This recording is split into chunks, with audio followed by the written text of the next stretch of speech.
Setelah sempat ditunda hingga 2 kali, Timnas U19 dan Timnas Senior Sepak Bola Indonesia akhirnya menggelar latihan perdana di Stadion Madia pada Jumat sore. Awalnya training camp bagi Timnas U19 dan Senior ini direncanakan dimulai tanggal 25 Juli hingga 8 Agustus 2020.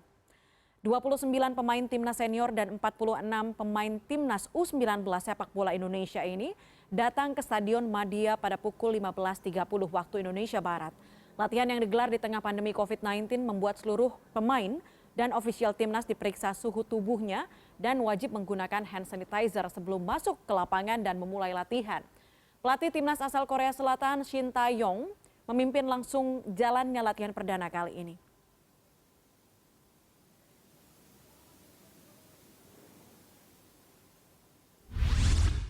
Tersambung dengan koresponden CNN Indonesia Erlangga Wisnu Aji di kawasan Gelora Bung Karno, Jakarta. Erlangga, selamat sore.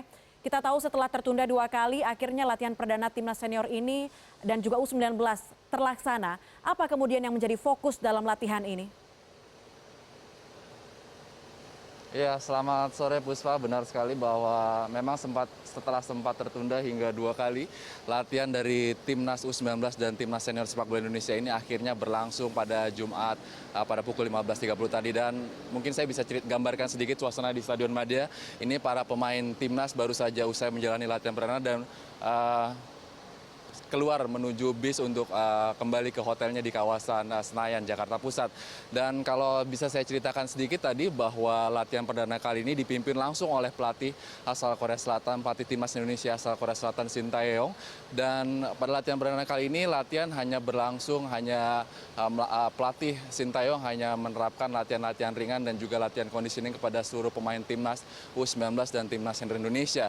Dan fokusnya tadi Shin Tae-yong sempat berbicara kepada wartawan bahwa ia memang sengaja hanya memberikan latihan-latihan ringan pada latihan perdana kali ini, mengingat kondisi fisik dari para pemain Timnas U19 Indonesia dan Timnas Senior Indonesia ini masih belum dalam kondisi yang terbaiknya, karena seperti kita ketahui bahwa latihan rencananya akan berlangsung dimulai pada tanggal 25 Juli lalu hingga 8 Agustus. Ini artinya tertunda sekitar 2 minggu, dan selama 2 minggu tersebut para pemain Timnas U19 dan Senior Indonesia ini menjalani karantina dan tidak melakukan kegiatan apa-apa, hanya melakukan latihan ringan di hotelnya, di kamar hotel dan di kawasan hotel mereka menginap di kawasan Senayan. Dan untuk itu selama seminggu ini tadi Shin Tae-yong menyebutkan bahwa latihan masih akan memfokuskan bagaimana mengembalikan kondisi fisik dari para pemain. Kemudian setelah 1 minggu ini latihan berakhir, baru Shin Tae-yong akan memulai full program latihannya untuk Timnas U19 dan Timnas Senior Indonesia, Puspa. Oke, Erlangga, selain karantina tadi Anda sebutkan, bagaimana kemudian PSSI mengawasi kesehatan para pemain, pelatih, termasuk ofisial Timnas? Karena sempat beredar isu 3 pemain Timnas ini positif COVID-19 sehingga latihan tertunda.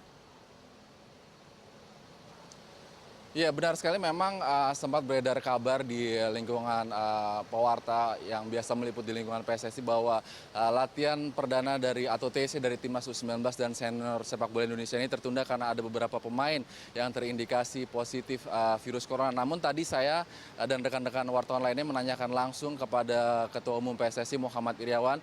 Nah, secara tidak langsung ia membantah bahwa para pemain Timnas Indonesia ada yang positif virus corona. Ini keterlambatan ini murni karena Shin Tae-yong menginginkan seluruh pemain dan ofisial Timnas Indonesia menjalani swab test hingga 2 kali, dan dipastikan seluruh pemain dan ofisial dalam kondisi sehat baru mereka dapat memulai latihan. Ini juga yang menjadi pertanyaan bahwa sebenarnya dalam latihan perdana kali ini dari 46 pemain Timnas U19 dan 29 pemain Timnas Senior yang dipanggil oleh Shin Tae-yong, ada beberapa pemain yang tidak hadir. Di Timnas U19 ini ada 9 orang pemain yang absen, dan di Timnas Senior ada 4 pemain yang absen. Ini juga kami tanyakan tadi ke Ketua Umum PSSI Muhammad Iryawan. Ia beralasan bahwa mereka ini tidak hadir karena datangnya tidak bersamaan dengan rekan-rekan yang lain, sehingga mereka masih harus menjalani karantina dulu selama 14 hari baru bisa bergabung bersama rekan-rekannya untuk berlatih di Stadion Madia. Bukan berarti mereka yang tidak hadir di latihan perdana kali ini positif virus corona, Puspa. Oke, belum terkonfirmasi ya, karena belum melakukan swab juga 2 kali seperti yang tadi Anda sebutkan. Tapi Erlangga, bagaimana kemudian rencana selanjutnya latihan di Korea Selatan, bahkan seperti permintaan dari Shin Tae-yong? Iya, memang karena tertundanya training camp ini hingga baru dimulai pada tanggal 7 Agustus sore tadi, bahwa ini Muhammad Irawan, Ketua Umum PSSI, menyebutkan bahwa TC ini akan memang sedikit mundur sampai diperkirakan hingga tanggal 15 Agustus. Dan tadi saya sempat mewawancarai Muhammad Irawan dan juga Sintayong. Mereka menyebutkan bahwa memang hingga saat ini ada pilihan untuk menyelenggarakan training camp ke Korea Selatan bagi timnas U19, dan PSSI sebenarnya menginginkan bahwa Sintayong tidak hanya membuat timnas U19 saja, namun juga membuat timnas senior Indonesia. Tapi lagi-lagi ini masalah pengiriman training camp ke Korea Selatan ini ada sedikit masalah, di mana apabila kita mengirimkan tim ke Korea ini timnas kita harus menjalani lagi karantina selama 2 minggu di sana karena memang pandemi COVID-19 yang masih belum berakhir. Namun tadi Iwan Bule, Muhammad Irawan akrab dipanggil dengan Iwan Bule, ini menyebutkan bahwa ada beberapa opsi selain di Korea. Apabila di Korea memang tidak memungkinkan, Sintayong juga mengajukan beberapa opsi, diantaranya di Belanda atau di kawasan Eropa lainnya, di mana timnas kita dapat menjalani training camp. Namun tadi Sintayong kembali menegaskan bahwa opsi pertama yang ia inginkan adalah bagaimana timnas kita dapat berlatih atau menjalani training camp di Korea, karena menurutnya di tempat di kota di mana nanti timnas kita rencananya akan menjalani training camp itu ada beberapa klub-klub yang cukup kuat yang bisa dijadikan latih tanding atau uji coba dengan timnas, yang di mana Sintayong menilai bahwa latih tanding yang seimbang atau yang setara dengan timnas kita ini agak sulit dicari bila timnas kita harus berlatih di Indonesia, Puspa. Oke, baik. Terima kasih laporan Anda. Koresponden CNN Indonesia Erlangga Wisnu Aji melaporkan dari Jakarta. Kita ke informasi terkini lainnya yang akan kami hadirkan sesaat lagi. Tetaplah bersama kami di CNN Indonesia Newsroom.